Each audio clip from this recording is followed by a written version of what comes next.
പേര് സോളമൻ. ഞാൻ കേരളത്തിൽ തൃശ്ശൂർ എന്ന സ്ഥലത്താണ്. എൻ്റെ 3028 ആണ്. ചെറിയ മെഷീനാണ്. ഇത് വാങ്ങിയതിൻ്റെ ഉദ്ദേശം എന്തായിരുന്നെങ്കിൽ നമ്മുടെ കേരളത്തിൽ ജോലിക്കാരെ കിട്ടാനില്ല. അപ്പോൾ കുറച്ച് വാഴകളും ഇതുകളും വയ്ക്കാൻ ഇങ്ങനത്തെ ഒരു ഇത് ചെയ്യണമെങ്കിൽ ഞാൻ JCBനെ ആശ്രയിക്കണം. സ്വന്തമായിട്ട് ചെറിയൊരു വിലയ്ക്ക് എനിക്ക് മറ്റുള്ളവരൊരാളെയും ആശ്രയിക്കേണ്ട ആവശ്യമില്ല.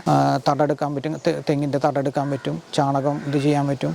എന്തെങ്കിലും അത്യാവശ്യം പൊക്കേണ്ട സാധനങ്ങൾ, മരങ്ങളോ അല്ലെങ്കിൽ വീട് പണിയുന്ന സമയത്ത് സ്ലാബുകളോ എന്തെങ്കിലും പൊക്കേണ്ടി വന്നു കഴിഞ്ഞിട്ടുണ്ടെങ്കിൽ അത് പൊക്കാനും ഈ ആമൗണ്ട് പറ്റുന്നുണ്ട്.